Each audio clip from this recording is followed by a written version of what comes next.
I have stood a great many silences in my years at Harrogate, and I have learned that they are not all the same. There is the silence of an empty forecourt at 4 in the morning, when the cobbles are wet and the lamps burn low, and a man on the line hears nothing but his own blood. There is the silence a crowd makes when the king appears, a held breath that ripples back through the ranks of watchers like wind moving over a field of barley. And there is a third silence, rarer than the others, which I have heard perhaps 4 times in a life given to this house. The silence that falls when something true has happened in front of people who did not expect to be moved, and every one of them is suddenly ashamed of having been bored a moment before. That third silence is the one I want to tell you about, because I was standing close enough to hear it begin. It began with the small, bright, terrible sound of a metal striking stone. My name is Cadden Rewell. For most of my life I have been a soldier of the household, and for the last dozen years a color sergeant of the King's Guard, which means that when the young men come to us raw and proud and frightened, it falls to me to make them into statues. I teach them the drill until their bodies forget how to be anything but straight. I teach them to lock their eyes on a point 100 paces off, and hold it while the world does its worst an arm's length from their faces. I teach them that the uniform they wear is older than any grievance a stranger might carry, and that the discipline of standing still is not weakness dressed up as duty, but the hardest thing a man can be asked to do. Most of them believe me. A few of them understand me. And once, only once, one of them taught me something back, taught the whole palace something, and a good part of the realm beyond it, by breaking every rule I had ever pressed into him, in the one moment when breaking them was the only honorable thing left to do. His name was Emery Vance, and on the morning I am telling you of he was 22 years old, and had held his post on the west line of the great forecourt for 11 months without a single mark against his conduct sheet. I want you to see him as I saw him then, because most of what came after depends on it. He was tall without being ungainly, dark-haired under the black weight of the bearskin, with a jaw that could have been cut from the same pale stone as the gatehouse behind him. His tunic was the deep arterial red of our regiment, the brass at his breast polished until it threw the morning back at you, the white of his gloves so clean it hurt the eye. When Emery Vance stood his post, you could have set a spirit level along his spine and found no fault in it. He did not shift his weight. He did not let his gaze wander to the pretty faces in the crowd or the pigeons quarreling on the finials. He stood as I had taught him to stand, which is to say he stood as though the standing itself were a kind of prayer, and I was proud of him in the flat, unspoken way a sergeant is permitted to be proud, which is not at all. The occasion that had brought half the realm to our gates was the day of the Long Remembrance. I should explain it, for those who do not know Eldermore's calendar. Once a year, in the golden slack of late summer, the Crown opens the forecourt of Harrogate to the old soldiers of the kingdom, the veterans of the border wars, the survivors of the winter campaigns, the men and the handful of women who wore the uniform when it meant frozen ground and worse, and who are now gray and bent and fewer with every passing year. They come in from the shires and the fishing towns and the high moorland farms, some driven by grandchildren, some leaning on canes cut from their own hedgerows, and they walk or are wheeled, or are half-carried the length of our forecourt beneath the banners, past the ranked guard, to where the king himself waits on a low dais to take each of them by the hand. It is not a parade. There is no music beyond a single slow drum. It is the one day in the year when the whole apparatus of the crown, the gilding, the ceremony, the immovable guard exists for no other purpose than to bow, in its stiff and formal way, to men who gave the realm their youth and got back a ribbon and an ache in the joints when the weather turns. I have marshaled that day 11 times. It is my favorite duty and my most dreaded, because it asks of my young guardsmen the very thing they are least equipped to give. A tourist who spits at them, an entitled man who shouts in their faces, those are easy. The drill answers all of that. The old soldiers are harder. The old soldiers come up the line slow and proud, and now and then one of them stops before a guardsman he does not know and looks up into that young stone face and says quietly, "I stood where you're standing, son, 50 years ago, on the marsh line." And the boy under the bearskin must not answer, must not nod, must not let his eyes come down from their fixed far point to meet the wet old eyes lifted to his. That is the cruelty of the drill on the day of the Long Remembrance. It forbids the one exchange that every honest heart in the forecourt is aching to make. I have seen strong young men come off the line at the end of that day and go straight to the wash house and stand with their faces to the wall for a long time, and I have never once reprimanded them for it. The morning was fair. I remember that clearly because the fairness of it made the crowd larger and the whole thing longer, and length is the enemy of a frail man. By 10 the forecourt was full. The public pressed behind the barriers on the eastern side, phones held up in 100 hands to catch the king's arrival. The veterans and their families mustered under the awnings to the west, where stewards in dark mourning coats fussed with lists and wheelchairs and folding chairs. The king came out a little after 10.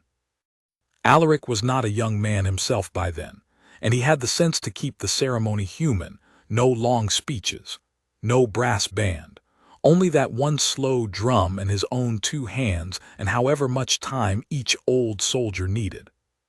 Beside him on the dais stood the crown prince, rowan, straight-backed and grave, and a step behind them the king's sister, the Princess Adela, who had a particular tenderness for this day, and who I saw more than once step down from the dais herself to steady an old man's elbow. Whatever else was ever said of the house of Harrogate, and much was said, on the day of the Long Remembrance they earned their gilding. I had my station near the foot of the west line, close to where the veterans turned from the awnings onto the long red carpet that ran up to the dais.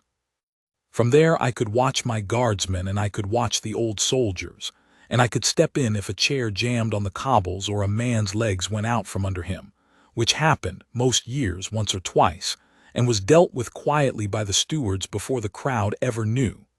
Emery Vance's post was 30 paces up the line from me, on the west side, the 3rd guardsman the veterans passed as they came up toward the king. I had put him there myself. It is a place of honor and of trial, that 3rd post, near enough to the front that the crowd's cameras find you, and I gave it to Vance because I trusted him to hold it, and because a color sergeant, if he is honest, likes to keep his best boy where he can see him.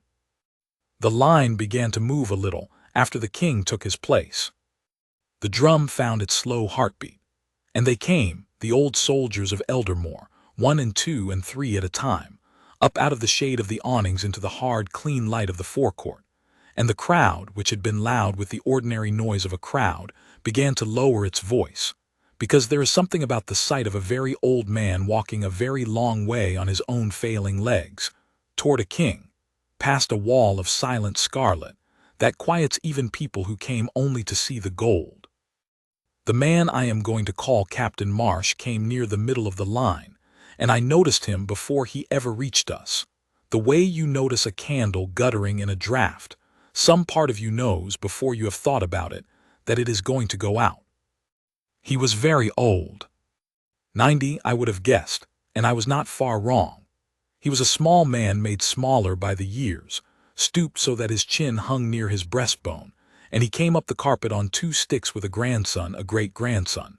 I later learned, walking a careful half-pace behind him with his hands hovering, not touching, in the particular posture of a young man who has been sternly told that the old one will do it himself or not at all. And the old one meant to do it himself. You could see that from 30 paces. Every step was a separate act of will. He would plant the 2 sticks and lean and bring 1 foot forward the length of a boot and settle and breathe and do it again. It took him as long to cross the forecourt as it took 3 other men to cross it and shake the king's hand and pass on. And the crowd, God bless them, understood and did not hurry him with so much as a cough. The drum slowed. I swear the drummer slowed his own hand to keep pace with those 2 sticks, though no one had told him to, and I have never loved a nameless soldier more than I loved that drummer in that moment. On the old man's chest, over the heart, hung his cross. I knew it at once, of course. Every soldier of Eldermore knows it on sight, the way you know your own mother's face. It is not a large thing, a plain equal-armed cross of dark bronze, no bigger than the palm of a child, hung from a plain crimson ribbon. There is no gold on it and no jewel. That is the whole point of it. In a realm that gilds everything, that hangs its princes with stars and sashes and orders bright enough to read by, the highest honor a soldier can be given is a small dull cross the color of old pennies, awarded for one thing only, which is valor of the plainest and most terrible kind, for going back into fire that any sane man would run from, to bring out someone who could not walk. We call it the Cross of Valour. In the ranks the old men call it simply the bronze, and they say it the way you would say a sacrament. There are, in any given year, perhaps a dozen living men in all of Eldermore entitled to wear it. On the day of the Long Remembrance you might see two. That morning there was one, and he was coming up my line on 2 sticks, 90 years old, with his chin near his chest and his great-grandson's hands hovering at his back, and the whole forecourt, without quite knowing why, had begun to lean toward him as flowers lean toward a light. He drew level with the first guardsman, passed him, the second, and came at the pace of a man wading through deep water toward the third post on the west line, where Emery Vance stood locked at attention with his eyes fixed on the far cornice of the eastern range, seeing nothing, seeing everything, forbidden by every article of his duty to look down. I have gone over what happened next more times than I can count, and I am still not certain what undid the old man. Perhaps it was nothing but the treachery of a body that had outlived its strength. Perhaps one of the sticks found a seam between the cobbles. Perhaps his heart, which had carried him so far, simply chose that stretch of red carpet to stumble. What I saw was this. The captain, level now with Vance's post, lifted his head, the enormous effort of it, that lifting, 90 years old, and lifting his chin off his breastbone to look up at the young guardsman, and something in the shifting of his weight betrayed him. One stick slid. His shoulder dipped. The great-grandson lunged, and caught the old man under the arm before he could go down, and held him, and for a moment the two of them swayed there together in a knot of limbs and sticks, while the whole forecourt drew one breath and held it. The old man did not fall. That is worth saying plainly because it matters. He did not fall, the boy caught him, he was not hurt. But in the lurch of it, in the sudden clutch and grab of two bodies fighting to stay upright, the pin that had held his cross to his breast for more years than most of the crowd had been alive, the pin gave. Old thread, old cloth, a fastening worn thin by decades of proud wearing. The cross came loose. It slipped from the crimson ribbon's mooring, tumbled down the front of the old man's coat, and struck the cobblestones at the foot of Emery Vance's post with a small, bright, ringing sound that carried in the hush all the way to the barriers. The bronze rang on the stone and spun, once, twice, and lay still. And then the silence I told you about began. It did not come all at once. First there was the ordinary hush of the crowd holding its breath for the stumble which every crowd does, the small collective flinch that means we are all afraid on this stranger's behalf. That hush would ordinarily have broken the moment the old man steadied. A released sigh, a scatter of relieved murmurs, the crowd settling back into itself. But the cross was on the ground. The cross was lying on the cobblestones at the foot of a king's guard, in the light, in front of 10,000 eyes and 100 lifted phones. The highest honor the realm can give a man dropped and dulled against the wet gray stone, and the hush did not break. It deepened.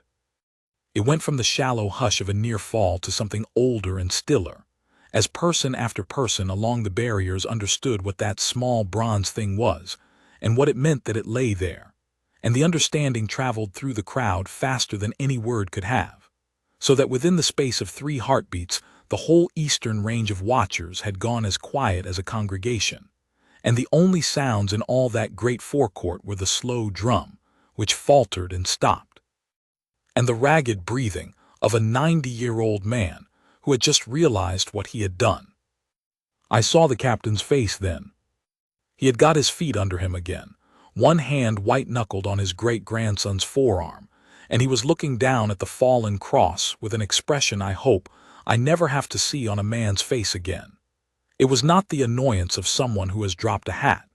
It was grief, naked and immediate, the grief of a man who has let fall the one thing in his keeping that was not truly his to keep.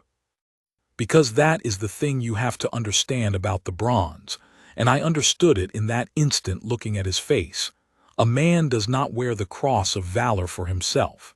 He wears it for the ones who did not come home. Every old soldier who wears that cross wears it as a kind of custodian on behalf of the men it cost, and to see it lying in the dirt is to feel, for one unbearable moment, that you have failed them a second time, half a century too late.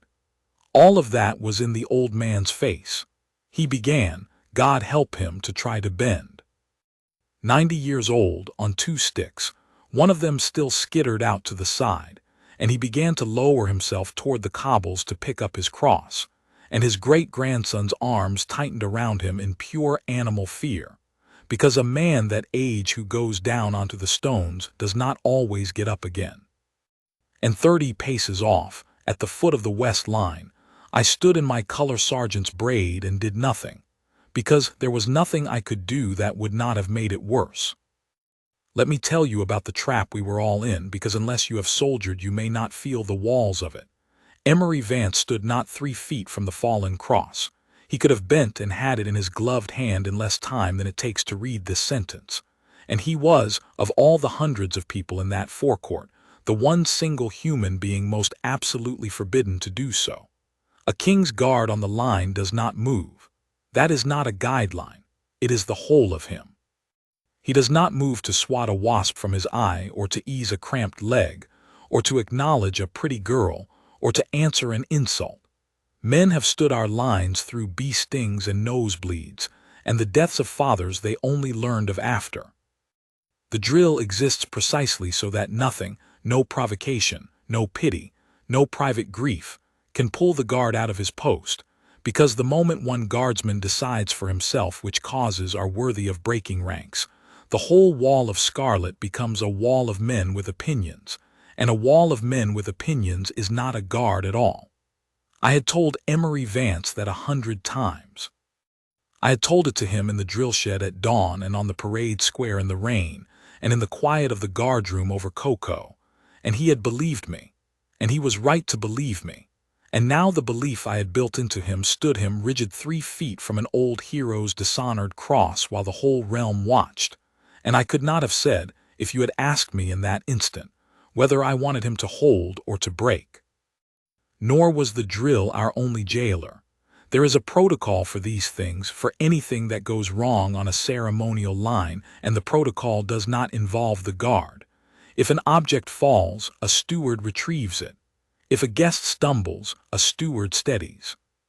The men in the dark morning coats exist for exactly this, so that the ceremony can absorb a mishap without the machinery of it ever seeming to strain. And so, even as the old man began to bend, one of those stewards was already moving. I saw him come out from beneath the western awning, a brisk, capable, well-meaning young man with a lanyard and a list, moving toward the fallen cross with the smooth efficiency of a person whose whole job is to make problems disappear before the king has to notice them. And in the ordinary run of things he would have reached it in 4 strides, scooped it up, murmured something soothing, pressed it back into the old man's hand, and eased the line onward, and the whole business would have been forgotten by lunch. Efficient. Correct. And I understood even as I watched him come.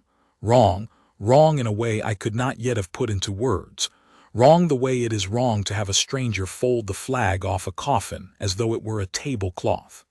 There is a difference between having a thing tidied and having a thing honored, and the steward with his lanyard and his list could only tidy it. He never got the chance to. Because between the falling of the cross and the coming of the steward, in that gap of perhaps 4 seconds that I have since stretched out in memory, until it seems to have lasted the better part of an hour, Emery Vance broke. I use the word deliberately, because in our trade it is the worst word there is. To break on the line is the one unforgivable thing. And I watched him do it, and I will tell you exactly what it looked like, because the whole of what I am trying to give you lives in the how of it. He did not lunge. That is the first thing, and it is everything.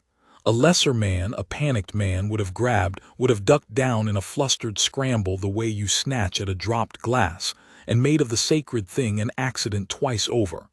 Vance did not do that. What I saw first was his eyes come down. For 11 months I had never once seen those eyes leave their far-fixed point.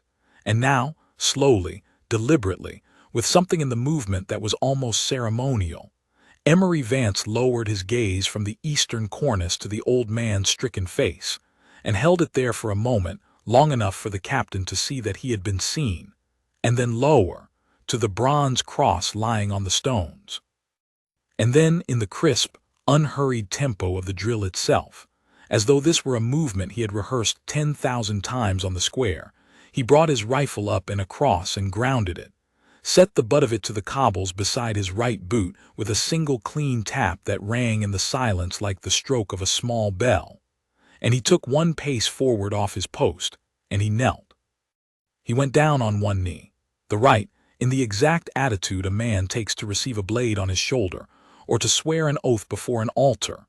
Not the crouch of someone picking litter from the ground, but the deliberate obeisance of a knight, his back straight, his bearskin catching the light, his white glove coming down to the cobbles not with a snatch, but with a slow, reverent deliberation, the fingers closing over the fallen cross the way you would close them over something living that you were afraid to crush. And the forecourt, which had been silent, went silent in a second and different key. The way a room changes when a candle is lit in it, because 10,000 people understood in the same instant that they were not watching a young man fix a mishap. They were watching a young man do honor. The steward with the lanyard stopped where he stood, 4 feet short, and did not reach for the cross, because even he, brisk, capable, correct, understood that the thing had passed out of his authority and into a higher one. I could not breathe. I will be honest with you since I have come this far in honesty. Some part of me, the color sergeant part, the part that had made this boy and was answerable for him, stood there in cold horror watching my best guardsman throw 11 spotless months and very possibly his whole career onto the cobbles beside that cross. There would be a reckoning. There is always a reckoning. A guardsman does not leave his post before the king and the crowd and the cameras and simply walk back into his old life as though nothing has happened. I knew, kneeling there in my mind beside him, exactly what he had spent, and I could not tell whether to damn him for a fool or love him for the finest soldier I had ever trained. Both, I think. It was both, and it stayed both for a long while afterward. But that was the color sergeant. The man underneath the braid, the old soldier who had stood these lines himself and gone to the wash-house at the end of the Long Remembrance to face the wall, that man watched Emery Vance kneel on the cobbles of Harrogate and take up the Cross of Valour in his white-gloved hand, and that man's throat closed and his eyes stung, and he thought, with a clarity that frightened him, yes, that is what it was all for, not the standing still. The standing still was only ever the discipline that made this possible, the reservoir of restraint a man builds so that when the one true moment comes, when duty and honor finally do demand that he moves like this. Not wildly, not weakly, but with the whole weight of everything he has held back behind it. I had taught him to be a statue. I had not understood, until I watched him kneel, that I had only ever been teaching him how to be worthy of the moment he stopped being one. He rose, slowly on the one knee and then the 2 feet, with the cross cradled now in both gloved hands against his scarlet breast, and he turned to face the old man. And here I must slow down, because everything that mattered happened in the next half-minute, and it happened almost without sound. The captain had stopped trying to bend. His great-grandson had him upright, both arms around him now, and the old man stood swaying slightly on his 2 sticks looking up. He had lifted his chin again, that terrible effort looking up at the young guardsman who had come down off the wall of the world for him. And I watched the old soldier's face change. The grief was still in it, but into the grief there came slowly something else, a kind of wondering disbelief. The look of a man who has spent 70 years being quietly certain that the world had stopped seeing him, that he was a relic to be wheeled out once a year and patted and forgotten, and who is discovering in the space of a breath that he was wrong. That someone had seen. That the thing he carried still meant, to at least one young man in a scarlet coat, exactly what it had meant on the frozen ground where he earned it. Emery Vance stepped up close to him. This too was a breach. A guardsman does not approach a guest, does not loom, does not enter a citizen's space. But he stepped up close, gently, the way you approach something fragile, and he did not press the cross into the old man's hand as the steward would have done. He did something else. He held the cross up in both hands at the height of the captain's breast, and he looked for the first time openly, directly, into the old man's eyes, a question in the look, asking permission the only way a silent man can. And the captain, understanding, gave a small nod, barely a nod at all, just the settling of that heavy chin, and let his eyes fall closed. And Emery Vance restored the Cross of Valor to the old soldier's chest. He did it slowly. The pin was bent, I learned later, sprung by the fall, and he had to work it. A young man's fine motor skill undone by white ceremonial gloves, and the tremor that even the steadiest hand gets when the whole realm is watching and something holy is in the balance. And for a few seconds there was nothing in all that forecourt but the sight of a king's guard bent close over a very old man, working with infinite care to fix a small bronze cross back over his heart. The bent pin fought him. He got it. I saw the moment he got it, saw the ribbon settle straight and the cross hang true again over the captain's breastbone where it had hung for the better part of a century. And Emery Vance smoothed it once with his gloved thumb, the smallest gesture, the kind of thing a mother does to a child's collar, and stepped back one pace. And then he did the thing that undid us all. He came to attention. I heard his heels find each other, that small final sound in the great silence. And Emery Vance, King's Guard, 22 years old, brought his white-gloved hand up in the fullest, slowest, most deliberate salute I have ever seen rendered by any soldier to any man, and he held it. He held it to a 90-year-old ex-soldier on 2 sticks in a threadbare coat with a bronze cross the color of old pennies over his heart. He did not salute the king that day. He was not required to. The drill does not salute the king on the line. But he saluted that old man, held the salute long past the count, held it the way you hold a note you do not want to end. And every soul in the forecourt understood that they were watching one soldier tell another, across 70 years and without a single word, the only thing that ever truly needs to be said between such men. I know what you did. I know what it cost. It was not for nothing. We remember. That was when the palace fell silent, the true silence, the third silence, the one I began this by telling you about. Because the old man's face broke. He wept, standing there on his 2 sticks, the tears running down into the deep folds of a face 90 years in the making, and he lifted one shaking hand off his stick, his great-grandson tightening his grip to take the weight, and he returned the salute. Trembling, half forgotten, the old form of it a little wrong from disuse, but a salute, soldier to soldier, and the two of them stood locked in it, the young statue and the old ruin, hand to brow, for a length of time that no one afterward could agree upon. Some said 3 seconds and some said 30, and I think the truth is that time did something strange in that stretch of forecourt, and none of us were quite in it. And 10,000 people did not make a sound. The barriers, the awnings, the dark-coated stewards, the ranked guard up and down both lines. No one clapped, no one cheered, because it was not that kind of moment. It was the other kind. It was the kind where you understand you have been let by grace to witness something you did not earn and will not forget, and the only fit response is stillness. And so 10,000 people gave the 2 soldiers the one gift a crowd can give, which is to hold all together, absolutely still, and let the moment be exactly as large as it was. I would like to tell you that in that instant I knew it would all come right. I did not. In that instant I knew only that my best guardsman had broken his post before the whole realm, that a reckoning was coming as surely as nightfall, and that I would have done anything I own not to have him punished for the finest thing I ever saw a soldier do. What I did not yet know, what none of us in the forecourt knew, though it would come out over the hours and days that followed, was who the old man was, and who Emery Vance was, and that the two of them had, without either one suspecting it, been bound together across half a century by a single night on a frozen river, long before either had ever set foot in that forecourt.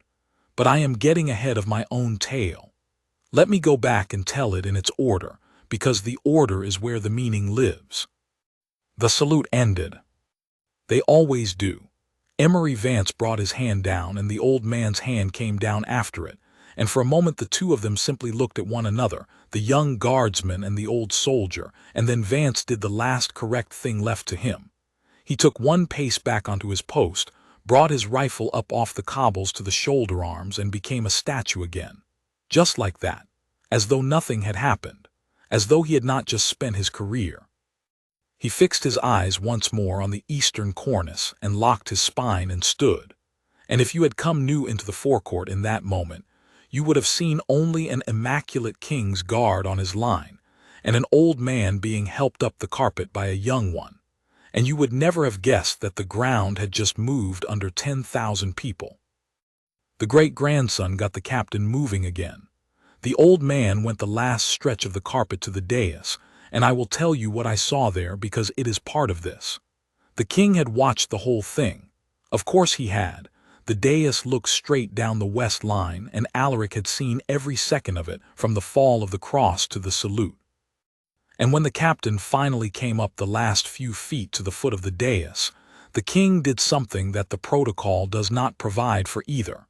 He rose. He did not wait, seated, for the old man to be brought up to him as he had waited for every other veteran that morning. King Alaric of Eldermore got to his feet, and came down the 2 steps of the dais himself, and met the captain on the flat of the forecourt, and took the old man's shaking hand in both of his own, and bent his crowned gray head close to hear whatever it was the captain said to him, which none of us heard, and which the king never repeated. But I saw the king's face as he listened, and I saw him glance, once, down the line to where Emery Vance stood locked at attention, and I saw something pass across the royal face that I could not read at the time and understood completely by the end of that day. Then the king straightened, and still holding the old man's hand, he turned him gently to face back down the forecourt, toward the crowd, and the two of them stood so for a moment, the king and the veteran, side by side, and it was the king, deliberately, publicly, who lifted his own hand and touched 2 fingers to his brow in the direction of the old soldier's cross. And that was the release the crowd had been waiting for. That was permission. 10,000 people let go their held breath at last and gave the old man the thunder he had earned, a roar of it, rolling up off the barriers and breaking against the old stones of Harrogate, and the captain stood in the middle of it swaying and weeping and lifted, for once in his long life, exactly as high as he deserved to be lifted. You would think that would be the end of it. The moment had happened, it had been seen, the king himself had blessed it. Surely, you would think, no one would dare touch the young guardsman now. You would be wrong, and here is where the story turns hard for a while, because there are always, in any great house, men whose loyalty is to the machinery rather than to the meaning, and Harrogate had its share, and one of them had been standing on the dais the whole time with a face like a shut door. His name I will give you plainly, because he earned no protection from me. Lord Cassius, the queen consort's son by her first marriage, a young man of expensive tastes and small soul who held some minor office about the household, controller of the ceremonial, or some such title, which gave him authority over the correct conduct of exactly the kind of occasion he had just watched a common guardsman disrupt. Cassius did not see what the crowd saw. Cassius saw a soldier break ranks. He saw discipline fail in front of the cameras. He saw, I think, an opportunity, for a man like Cassius is always underneath, looking for the lever that will lift him a little higher in his stepfather's regard. And here was a guardsman who had made a spectacle, and a spectacle is a thing a controller of the ceremonial can be seen to correct. Before the crowd had even finished its roar, he had leaned to murmur in the ear of the officer of the guard, and by the time the last of the veterans had passed the dais, and the lines were stood down for the noon halt, the order had already come down.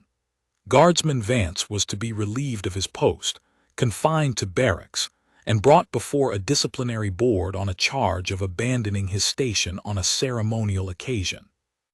I got the word from the officer himself, a decent man named Captain Herrick who took no pleasure in it. Cassius wants him made an example, Herrick told me quietly in the guardroom out of the men's hearing. Says the whole point of the guard is that it doesn't move, and if one man can walk off his post whenever his feelings are stirred, we haven't got a guard, we've got a mob in fancy dress. And the devil of it, Reuel, is that he's not entirely wrong. That's the argument they'll make, and it's the argument you've made yourself to every recruit you've ever had. How do you answer it? I did not have an answer for him. That was the trap, you see, the same trap I had felt close around all of us the moment the cross hit the stones. Everything Cassius said was true. Everything I had ever taught was on his side. A guard who breaks his post for pity today breaks it for anger tomorrow, and for a bribe the day after. The discipline is absolute precisely because it cannot be made to depend on the guardsman's private judgment of when the cause is worthy. I believed that. I still believe it. And yet I had stood 30 paces off and watched Emery Vance break every article of it, and I knew in my marrow that he had been right too. That if he had held his post and let the steward tidy that cross away, I would have thought less of him, and less of the whole scarlet wall of us. And I could not reconcile the two things, and neither, I suspect, could anyone else in that forecourt, which is exactly why it was such a dangerous moment, and exactly why it mattered so much how it was answered. I went to see the boy. He was in the barracks, out of his tunic now, sitting on the edge of his cot in his shirt sleeves with his hands hanging between his knees, and he stood when I came in, of course, and I told him to sit, and I sat across from him on the next cot, and for a while neither of us said anything. He looked very young. They always do out of the uniform. The bearskin and the scarlet make a man of a boy, and take away the bearskin and the scarlet and you are left with what he actually is, which in Vance's case was a 22-year-old from a hill farm in the North Country who had, that morning, done a beautiful and ruinous thing, and did not regret it and was frightened of the price and was trying, with everything I had ever taught him, not to show that he was frightened. "You know what you did," I said at last, not a question. "I do, Color Sergeant." "Tell me why, not the board, me, right now the two of us. Why did you break your post?" And he was quiet for a moment, and then he told me, and it was in the telling that the first thread of the deeper thing came loose, the thing that would, by nightfall, turn the whole case on its head. He said, "Because of my grandfather." He said it looking at the floor. "You never knew him, Color Sergeant. He died before I came to the regiment. But he was a soldier, border wars, the winter campaigns, the same as those old men out there this morning. And when I was a boy he used to tell me, he told me once and I never forgot it, that the worst thing that ever happened to him wasn't the fighting. It was after. It was coming home. He said the realm cheered them off to the war and then spent 30 years pretending it couldn't quite remember where it had put them. He said the loneliest thing in the world is to have given everything for people who would rather not be reminded of it. And he made me promise, I was maybe 10, he made me promise that if I ever wore any uniform of this realm, I would never, ever let an old soldier feel forgotten in front of me. Never. And this morning, Color Sergeant, there was an old soldier on the ground reaching for the highest honor this realm can give, and everyone was about to tidy it away and move the line along, and let him feel exactly what my grandfather spent 30 years feeling. And I could not do it. I could not stand there in this uniform and let it happen. I'd have rather burned the uniform. So I broke my post, and I'd break it again, and if the board wants to take my career for it, then it wasn't a career worth keeping. I sat with that for a long moment. Outside, I could hear the ordinary noises of the barracks, a kettle, boots on stone, someone laughing at something that had nothing to do with any of this. And I looked at this boy I had made, and I thought about his grandfather, whom I had never met, an old soldier of the winter campaigns who had come home to 30 years of being politely forgotten, and had reached across his own death to make his grandson swear an oath that had cost the grandson his post that morning. And I thought, there is more here than a broken rule. There is a whole hidden architecture of debt and memory running under this thing. And Cassius, up in his gilded office drafting his charge sheet, has no idea it exists. "What was his name?" I said. "Your grandfather." "Corwin," he said. "Corwin Vance. He served in the 3rd of Foot, the border regiment. He was at," and here the boy's brow furrowed, reaching for a thing half remembered from a child's hearing, "he was at some river, a crossing.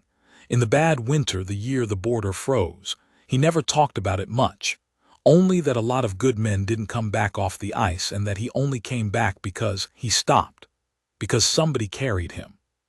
He had a bad leg his whole life. Dragged it. And when I asked him once how he hurt it, he said he didn't rightly remember.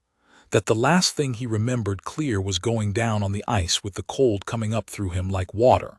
And the next thing he remembered was a field hospital 3 days later. And in between there was only somebody carrying him, somebody he never got the name of, who went back out onto that ice under fire and carried him off it on his back. He used to say he owed his whole life, my father and me, all of it, to a man whose face he never saw. He used to say it like it was the one debt he'd never get to pay. I want to tell you that I put it together in that moment, sitting on the cot in the barracks. I did not. I am not that quick, and there was no reason yet to connect a hill farmer's half-remembered story of a frozen river to the 90-year-old man who had dropped his cross on my forecourt that morning. The winter the border froze was a long war and a wide front. A great many men went down on a great many stretches of ice. But something in me had gone very still, the way it does when a thing is not yet visible but is close, and I stood, and I told Emery Vance to hold fast and say nothing to anyone, and above all to say nothing that sounded like an apology, because a man does not apologize for the finest thing he has done. And then I went to find out who the captain was. It was not hard. The stewards had his name on their lists, and the household keeps records the way a miser keeps coin. By early afternoon I was standing in the quiet of the household archive with a thin file open on the table in front of me, and an old archivist with spectacles on a chain reading over my shoulder, and this is what the file said. The man who had dropped his cross on my forecourt was named Aldous Marsh, captain, retired, of the 3rd of Foot, the border regiment, the same regiment as Corwin Vance. And the citation for his Cross of Valour, typed out on a page gone brittle and brown at the edges, read as follows, and I copied it down word for word because I knew even then that I would need it. That Sergeant Aldous Marsh in the winter campaign, during the crossing of the frozen river under enemy fire, the ice breaking and the retreat in disorder, and the order given to fall back and leave the fallen where they lay, that Sergeant Aldous Marsh had disobeyed that order, had gone back out onto the breaking ice not once but 3 separate times, under fire, and had carried off it, one by one, on his back, 3 wounded men of his company who could not walk and who had been left for lost. And that the 3rd of those men he had brought off the ice, with the enemy not 80 yards distant, and the ice failing beneath them both, and had been himself so badly frozen in the doing of it that he lost 2 toes, and the full use of 1 hand and never soldiered again. 3 men, off the ice, on his back. The citation did not name them, citations rarely do, but the old archivist who had been listening to me with growing attention said quietly that the regimental rolls of that action might, and went off among his shelves, and came back after a while with a great mildewed ledger, and laid it open, and there, in a clerk's faded copperplate, under the record of that river crossing, in a short list of men noted as saved from the ice by the action of Sgt. A. Marsh was a name. T.C. Vance. I stood in that quiet archive with the dust turning gold in the afternoon light through the high window, and I understood at last the shape of the thing that had happened on my forecourt. And I will tell you honestly that I had to put my hand flat on the table to steady myself. 70 years before, on a river of breaking ice, an old soldier, young then, and whole, had gone back under fire for a man he did not know and carried him off on his back and given him his whole life. And the man he carried had gone home to 30 years of being forgotten, and had made a grandson, and had made that grandson swear never to let an old soldier feel forgotten. And that grandson had grown up and put on the scarlet and stood a post on a forecourt. And on one particular morning, the very man who had carried his grandfather off the ice, old now, and frail, and reaching for the honor he had earned in the doing of it, had dropped that honor on the cobbles 3 feet from where the grandson stood. And the grandson, knowing none of this, knowing only his grandfather's oath, had broken his post and knelt and restored the cross and saluted. He had, without either of them dreaming it, paid his grandfather's debt. The one debt Corwin Vance had said he would never get to pay, his grandson had paid it, in scarlet, in front of the king and 10,000 people, 70 years late and exactly on time. I sat down, I am not ashamed to say it. I sat down on the archivist's stool and put my face in my hands, and the old man with the spectacles very kindly pretended to be busy at his shelves until I had command of myself again. And then, because I am a soldier, and because a soldier's love for a man expresses itself as action, I closed the ledger and the file and I went to save Emery Vance's career. Here is where it looked for a while as though it could not be done, where the false dawn was, if you like, though it was more of a false dusk, everything darkening before it turned. Because you would think a story like the one I had just uncovered would answer everything by itself. Surely, you would say, you had only to lay the file before the board, before the king, before Cassius himself, and the case would collapse. Who could punish a man for that? But it is not so simple, and I want you to see why, because the difficulty of it is the whole reason what came after mattered. Cassius had been busy too. By the time I came up from the archive, he had already framed the matter in the way that suited him, and framed it cleverly, and got the ear of those who mattered. His argument, put about the household all that afternoon, ran like this, that whatever the sentiment of the moment, a principle was at stake larger than any one old man's dignity. That the guard's whole worth to the crown lay in its absolute reliability. A wall that does not move, cannot be moved, will not be moved by any appeal however touching. That the moment the realm saw a guardsman leave his post for a reason the crowd approved of, every future guardsman would leave his post for a reason he thought the crowd would approve of, and the discipline would rot from the inside. And one day, when it truly mattered, when a real threat came and the guard needed to hold, some boy full of feeling would break the line at the wrong moment and men would die of it. And Cassius said this was the clever part, the poison part, that the more moving Vance's act had been, the more dangerous it was precisely because it was so easy to love. That a bad breach is easy to punish, and a beautiful breach is the one that destroys an institution, because no one has the stomach to punish it, and so it becomes the precedent that unmakes everything. Discipline, Cassius said, and I am told he said it with real relish, is not for the easy cases. Anyone can be firm when the culprit is a villain. Discipline is proven precisely when it holds against a man you would rather forgive. And the terrible thing, the thing that kept me awake, was that a part of every soldier who heard it knew that Cassius was not simply wrong. That is what made it dangerous. If he had been merely a small cruel man making a small cruel argument, he would have been laughed out of the household.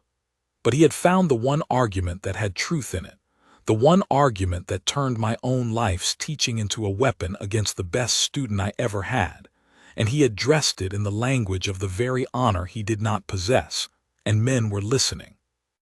By evening the board was set for the following morning, and I understood that it was going to come down, as these things so often do, not to the file in my hand. The file would be entered, the story would be told, and Cassius would nod gravely and say that it was very moving and changed nothing, but to a single question that no citation and no old ledger could answer for us. The question was this: is the discipline of the guard a cage, or is it a coiled spring?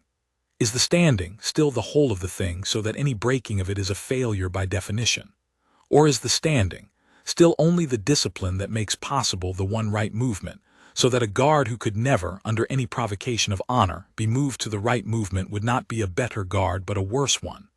A wall, yes, but only a wall, and a wall has no honor. A wall merely stands.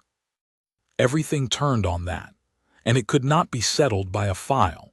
It could only be settled by a man with the authority to say what the guard was for, and to make his saying of it stick. There was only one such man in Eldermore. I did not sleep that night. I sat up in the guardroom with the file, and near midnight I made a decision that was itself a kind of breaking of my post, a color sergeant's version of it, and I have never regretted a thing less. I did not go to the board. I did not go to Cassius. I went, in the small cold hours, and asked for an audience with the one member of the royal house I knew to have a soldier's heart under the silk. The king's sister, the Princess Adela, who had stepped down off the dais that morning to steady old men's elbows, and who I had reason to believe would understand the file in my hand for what it was. She saw me. That in itself tells you something about the woman. A color sergeant does not, in the ordinary way of things, get an audience with a princess of the blood between 1 and 2 in the morning, on the strength of a note passed through a sympathetic equerry. But Adela had watched the same thing on the forecourt that the rest of us had watched, and she had not been able to sleep either, and when word reached her that the old soldier's color sergeant was below with a file and a matter of honor, she came down herself in a plain dark dressing gown with her hair in a night plait, looking less like a princess than like any tired, competent woman roused from her bed for a crisis. And she said, "Sit, color sergeant, and tell me they are not going to punish that boy."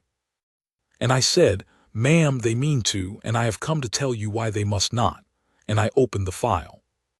She read it in silence.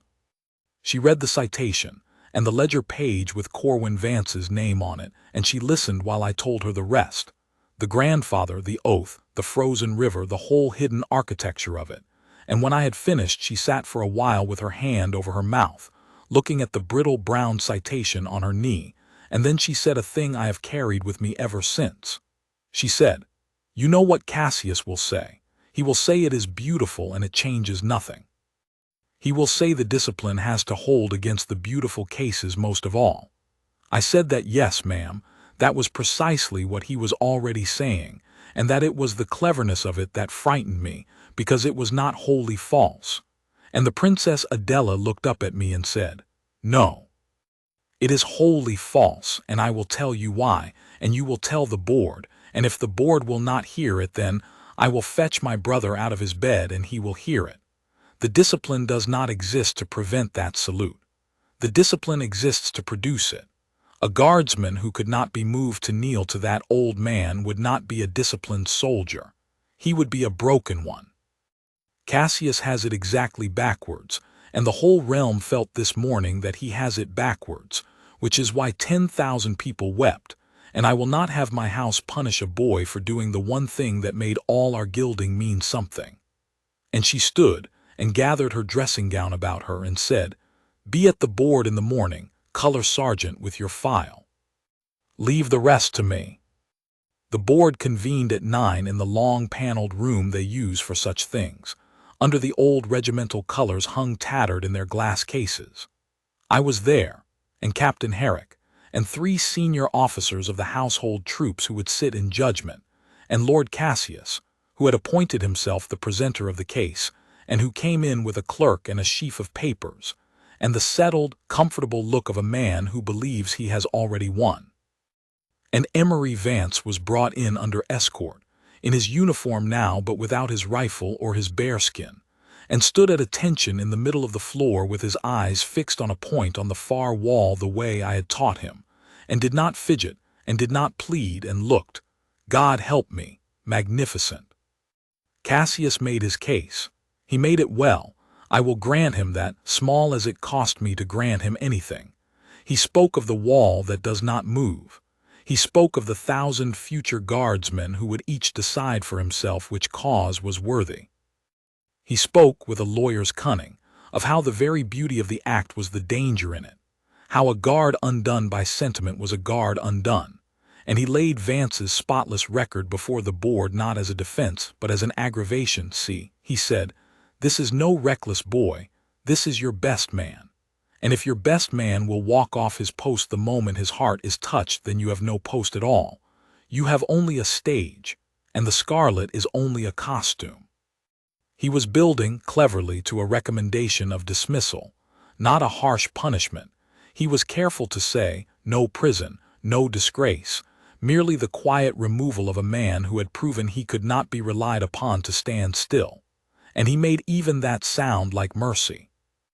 And I watched the 3 officers of the board, good soldiers all, and I saw them troubled, and I saw that Cassius's argument was working on them exactly as it had worked on me in the barracks the day before, because it was built from the very stones of everything we believed.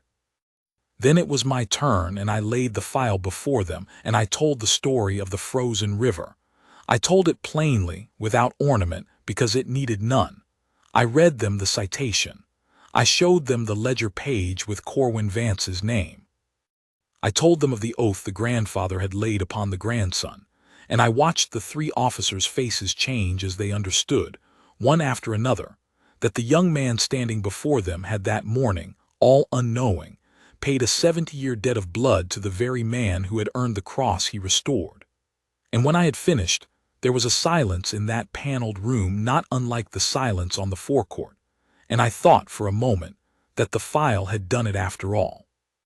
But Cassius, as the princess had foretold, only folded his hands and said, a remarkable coincidence, truly, it moves me as it moves us all.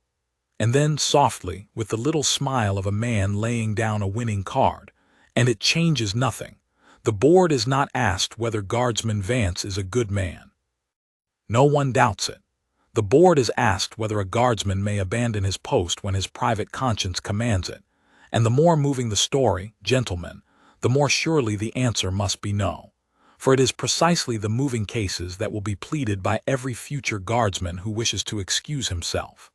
If we acquit this man because his story is beautiful, we have written a rule that the discipline of the guard yields to any sufficiently beautiful story. And I put it to you that a discipline which yields to beauty is no discipline at all. And he sat back, and the 3 officers looked down at their hands, and I saw that we had lost, that the file was not enough, that a true thing had been turned by a clever man into its own opposite, and I opened my mouth with nothing in it to say. And the door at the end of the room opened, and the king came in. No one had sent for him. He came in on his own, unannounced, in a plain coat with no order or star upon it, and behind him came his sister, the Princess Adela, and the whole board scrambled to its feet, and Cassius with them, his comfortable look gone all to pieces, and the king said, sit, all of you.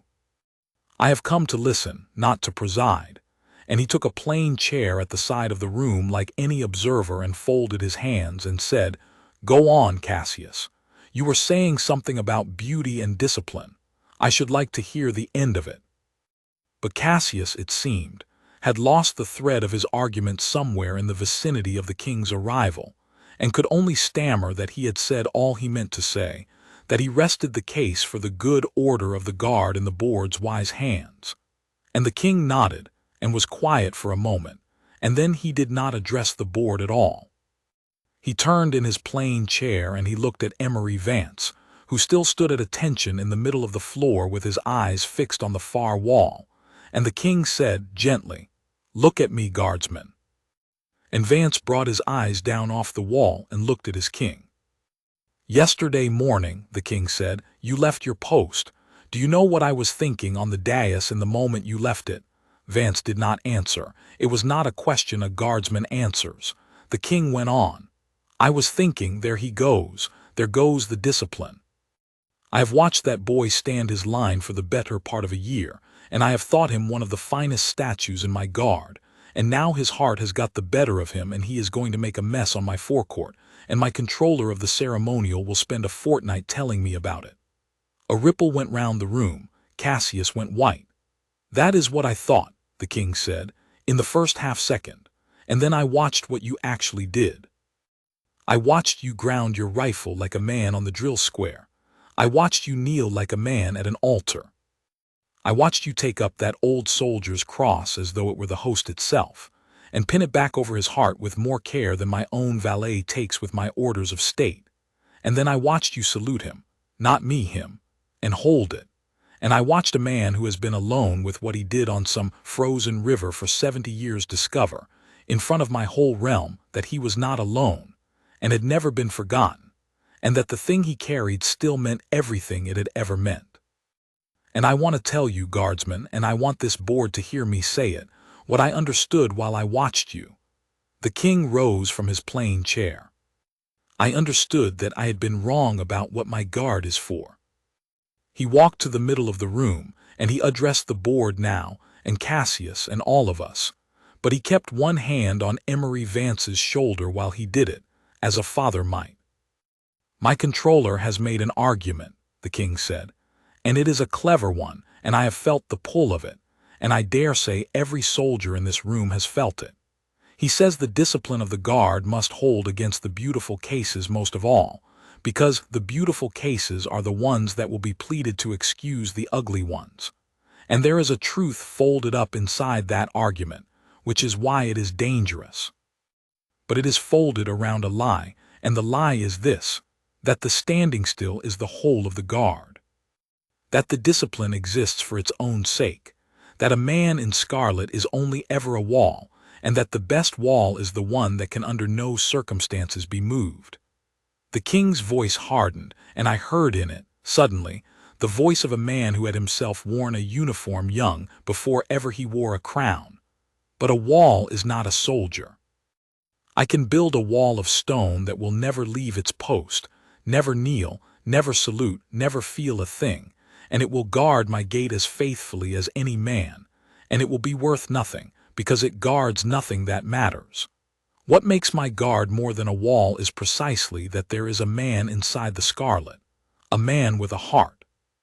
A man who has bound that heart in discipline so tight and so deep that it will not be moved by a tourist's insult or a drunkard's fist or a bribe or a threat or fear of death itself.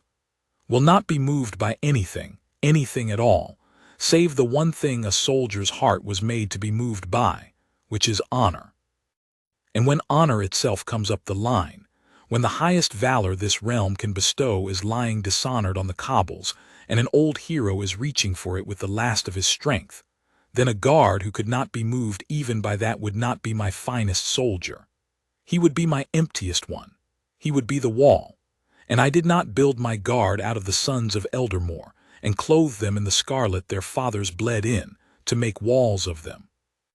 The room was utterly still. Cassius sat with his clever papers gone slack in his hands. "Here is the discipline of the king's guard," the king said. "As I, who am its head, now declare it, and let it be written in the standing orders so that no board need ever be troubled with this question again.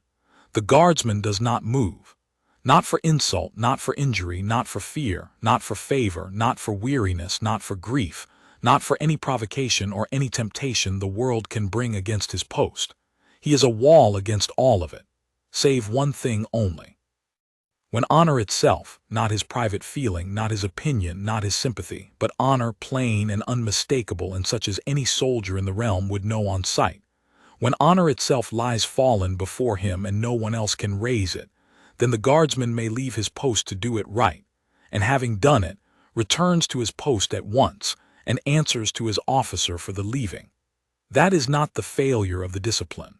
That is the discipline's whole purpose. Every hour that a guardsman stands unmoving against the small provocations is an hour spent forging the very restraint that lets him move rightly, and only rightly, when the great moment comes. The standing still is the sword being tempered. Guardsman Vance did not break my discipline yesterday. He is the reason it exists." And then the king turned to Emery Vance and his voice came down soft again. You will answer to your officer for leaving your post, that much of the form we keep, and you will keep it too, for the standing orders are not a thing a king unmakes with a wave even when he is right to bend them. Captain Herrick. Herrick came to attention. Guardsman Vance left his post without leave. Enter it on his sheet. And beneath it enter this, that he did so in the presence of his king, at the prompting of honor, in a manner wholly consistent with the standing orders as this day amended, and that his king commends it.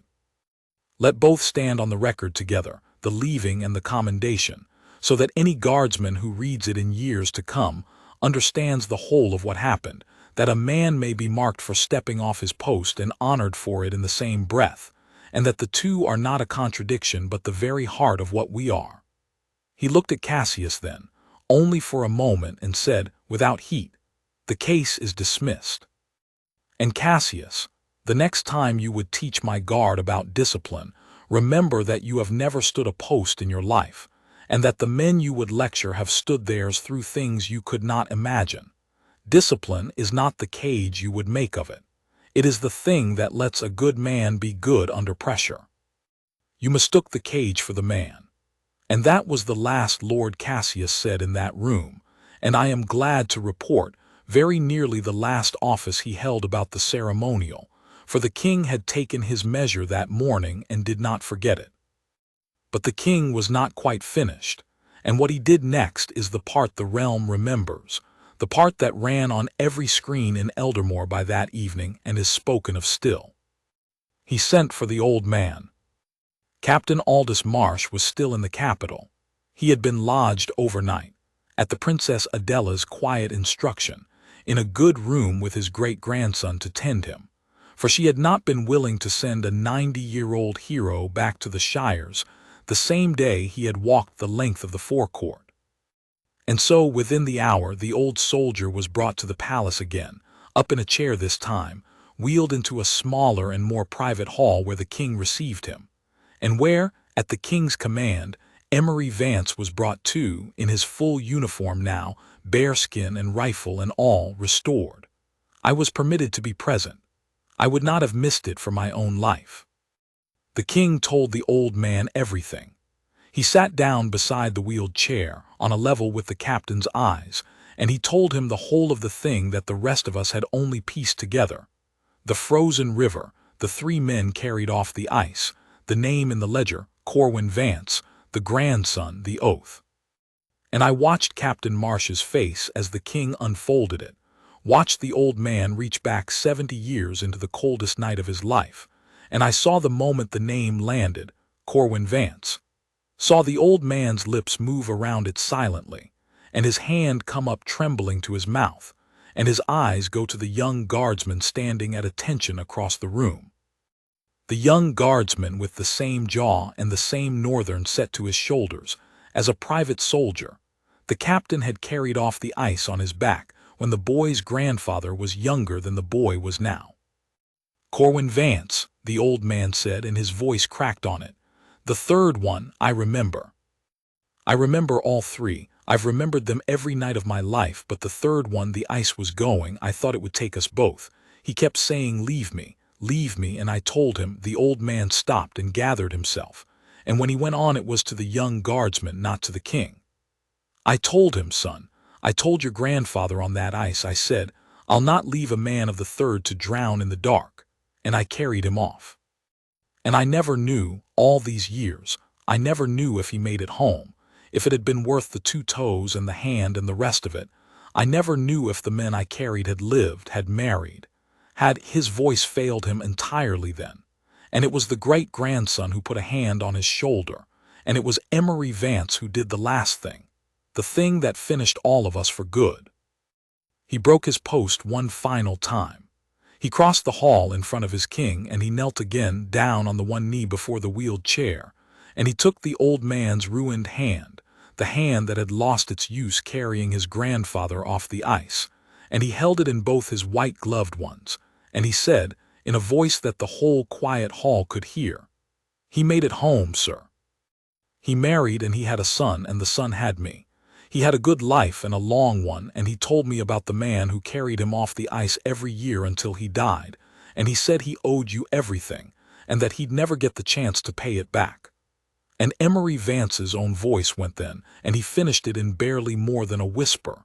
So I'll pay it, sir, on his behalf, and on mine. Whatever you need, for whatever years you've got left, you'll not want for it, and you'll not be forgotten, not while I'm alive to see to it. That's a debt of the third, sir, and it's mine now, and I'll carry it the way you carried him.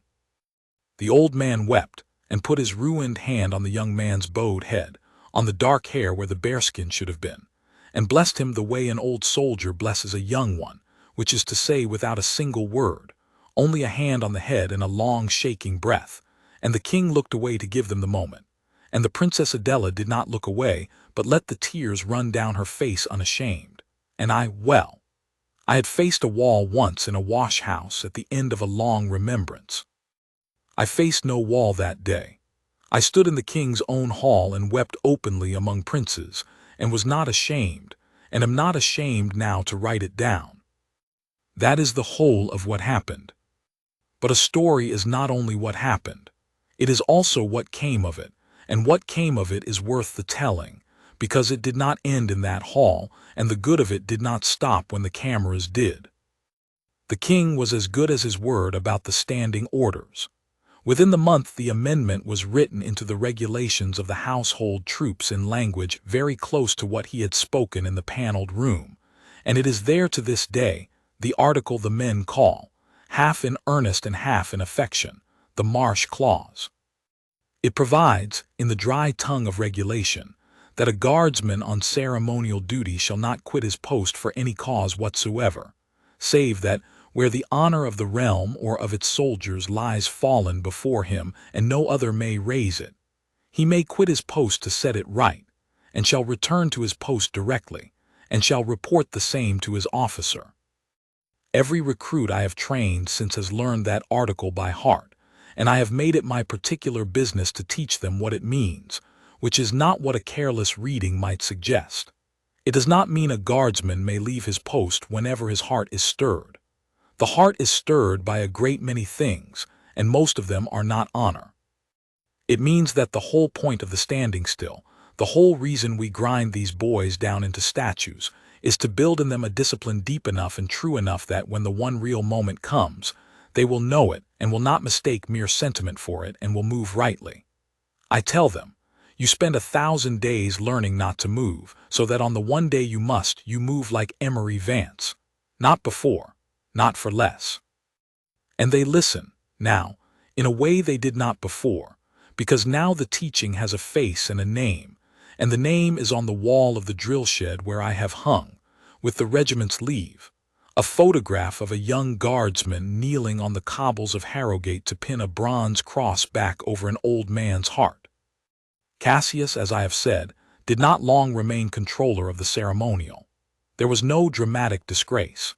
He was simply, quietly, given lesser duties and then fewer of those, until within a year or two he had drifted to the edges of the court where such men drift, and the ceremonial was given into the keeping of a man who had actually served, a man who understood, as Cassius never could, that the gilding is only worth anything when it kneels, now and again, to the bronze. But the part of the story I hold dearest is the smallest part, and it concerns the year that followed, and what Emery Vance did with the debt he had taken up on his knees in the king's hall. He kept it. That is the plain fact, and it is a rarer thing than a grand gesture, for grand gestures are cheap beside the long, unglamorous keeping of a promise. Captain Aldous Marsh had, as it turned out, a little less than a year left to him. He was 90, after all, and the long journey to the capital had cost him, and Emery Vance spent that year making sure the old man did not spend a single week of it forgotten. The old man lived far off in the north country, in a small stone cottage on the edge of the moor, near enough, as chance would have it, to the hill farm where the Vances had always lived that the two of them turned out to have walked the same market town as strangers for years. Whenever the boys' leave allowed it, and I saw to it quietly, that it allowed more often than the roster strictly warranted, which is a color sergeant's own small way of bending a standing order in a good cause. Emery Vance went north, out of his scarlet, and sat with the old soldier by his fire, and listened to the stories of the third of foot that the captain had spent 70 years with no one to tell, and split his firewood and read to him when his eyes failed, and was, in every way that matters, the grandson the old man's courage had earned him and never claimed. And Corwin Vance's grandson told Aldous Marsh, at last and in full, all the things his grandfather had never lived to say. How the leg had healed crooked but had carried Corwin through 40 more years. How he had farmed the hill land and raised his boy and grown old by his own fire in a country at peace. All of it. Every ordinary blessed year of the life that Marsh had bought him on the ice. So that the old man, at the very end of his long road, finally received the one thing he had been denied for 70 years, which was the knowledge that it had been worth it, that the men he carried had lived, that the 2 toes and the crippled hand and the ended soldiering had purchased not merely 3 survivals but 3 long lives, and marriages, and children and grandchildren, one of whom now sat by his fire and called him sir, and would not let him be forgotten. I do not think a man can be given a greater gift near the end than the certainty that his worst suffering bought something good. Emery Vance gave the old man that, week by week, all through that last year, and I have always believed it was the truer restoration, truer even than the cross pinned back over his heart on the forecourt, which was only the sign of it. Captain Aldous Marsh died in the spring by his own fire in his sleep, with the young guardsman's last letter on the table beside him and his bronze cross. That cross, the one that had rung on the cobbles of Harrogate, pinned to the coat that hung ready on the door, for he had asked to be buried in it. He was buried in it.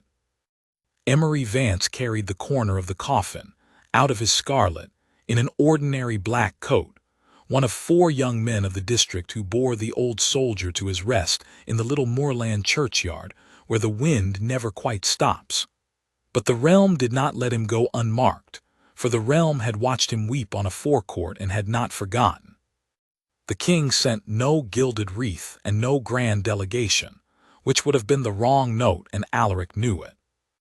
He sent, instead, a single guardsman of the household, in full ceremonial, all the long way north to that moorland church, to stand 1 silent hour of honor at the graveside of a sergeant of the 3rd of foot, and the guardsman he sent was Emery Vance, who thus stood his last post for the old man he had first served on his knees, immaculate and unmoving in the wind off the moor, while the ordinary people of the district filed past and understood at last, who had lived among them all those quiet years. I am an old man now myself, and I have trained up a great many statues since, and I will tell you the thing I have come to believe, standing at the foot of the west line year on year while the old soldiers come up the carpet slower and fewer. We do not make our guardsmen stand still, because stillness is the highest thing. Stillness is not the highest thing. Honor is the highest thing, and mercy, and the keeping of faith with those who gave everything and asked for nothing. And stillness is only the discipline in which those things are kept safe and sharp until the hour they are needed. I spent the first half of my life certain that a broken post was the worst failure a soldier could commit. I spent an afternoon in a paneled room learning that I had been half wrong, that the standing still is the sword and not the swordsman, and I have spent the years since making sure the boys I train understand the whole of it, so that not one of them will ever stand 3 feet from a fallen honor and mistake his own emptiness for discipline. They ask me sometimes, the new ones, whether it is true, the story of the guardsman and the old man's cross, the story they have all heard some version of before they ever come to me. And I tell them, yes, it is true, I was there. I stood 30 paces off and watched it and wept for it. And then I take them to the drill shed and show them the photograph on the wall, the young man kneeling on the cobbles, and I tell them, that is what all of this is for. Every dawn on the square, every hour you will stand not moving while the world does its worst an arm's length from your face. It is all so that you will be ready if the day ever comes to move like that. Not before, not for less. And if it never comes, then you will have spent your life being a wall that kept the honor of this house, and that is no small thing to have been.